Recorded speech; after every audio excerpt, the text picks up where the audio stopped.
Hello, so today we're going to start this stack to still life. So please remember that a still life are objects that an artist draws or paints that can't get up and walk away. And so we're going to do these teacups as our still life. And the way that we start this, you're going to start with a tall white piece of paper. You're going to need to write your name and the day you have art, day A, day B, day C. You're going to flip it over. You're going to start at the very bottom of your paper. So I'm going to scoot this up just a little bit. You can see the bottom. And then I have created 4 different teacups patterns for you to use today. And you can start with whatever one you want. And whichever one you start with, you're going to put it close to the bottom of your paper. Not really at the very tippy bottom, but real close. And then you're going to carefully trace around it. You're going to find that my teacups with the handles have a little slit. That was so that I could get inside here and cut around there. So you're going to carefully hold that teacup handle down as you trace around it. And you're going to pick that up, and then you're going to pick a different teacup.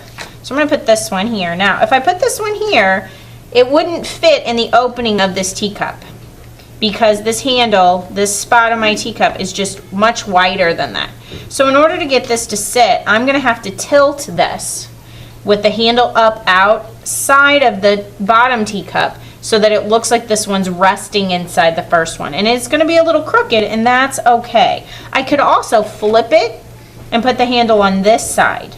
So all my handles don't have to be on the same side. And then when I trace around this pattern, I'm only going to trace around the part of the pattern that's outside of the bottom teacup.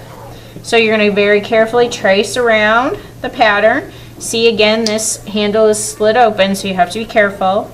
Hold that handle down as you trace around it. And so now when I pick up this, now it looks like this teacup is resting inside this teacup. So now I'm going to pick a different pattern. This one could fit. The handle would fit inside if I tilted it this way. Just make sure you don't put the new cup wider than the cup you're putting it inside. It's always got to kind of fit inside that space. So here's another one, tilted a different direction with the handle on the other side. Again, I'm only tracing the part that's outside, and I didn't finish the bottom of this opening because it's inside this cup. So now I'm going to do a different teacup. I'll do this one without a handle.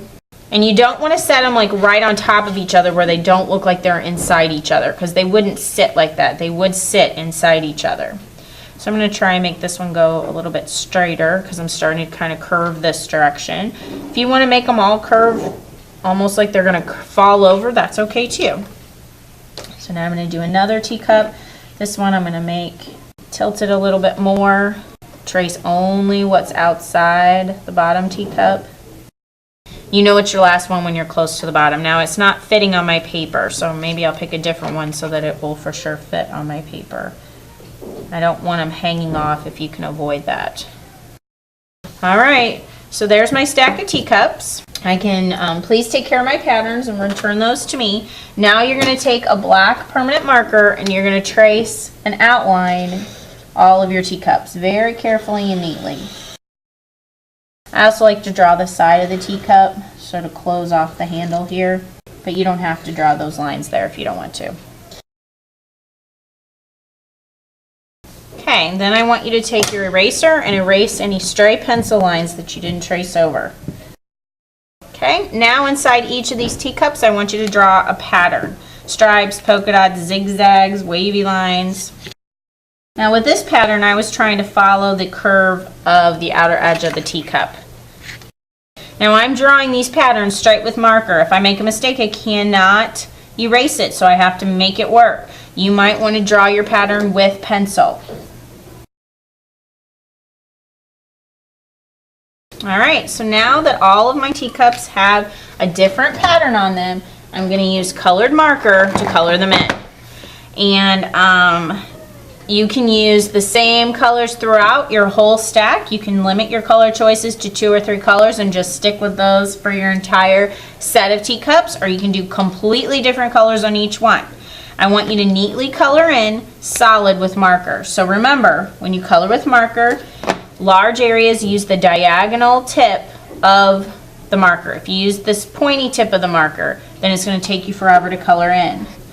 Also, these markers, some of them have this tip on it, this fabric tip, and you might need to press a little bit firmer as you use it to get a nice heavy color out. If you color really fast with these, see how it almost looks like the marker doesn't work. But if I color slowly and I press on it, not super hard, I don't want to ruin the marker, but if I give it just a little bit of pressure as I use it, push down with it. So I want you to push firmly, but not so much that you ruin the marker, and then color slowly. It almost feels like this marker's dying on me already, and I've only colored such a small area.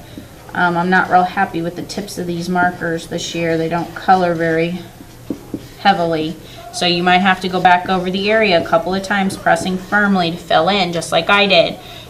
And some of the tips, they're more like plastic, and those are the harder ones to get color out of that you'll have to push firmly. There are older markers that have more of a fabric tip like this, like a felt tip, and those color real nice, and you don't have to push hard with these. So you'll probably know it when you see it. These I can color fast and see it still colors nice and dark, so those other tips are not an improvement on the marker. So you have to color slowly with them and press down firmly when you're using them. And all your white spaces, don't color scribbly all different directions. You want to color in the same direction when you're using the marker to get a nice heavy color. And then I'll pick some other colors to use that, and you will do that until your entire teacup stack is colored neatly and completely. And you can see on one of my teacups I did choose to use white as one of my colors, so I just left that uncolored. But I think most of your teacups need to be colored almost completely. Good job.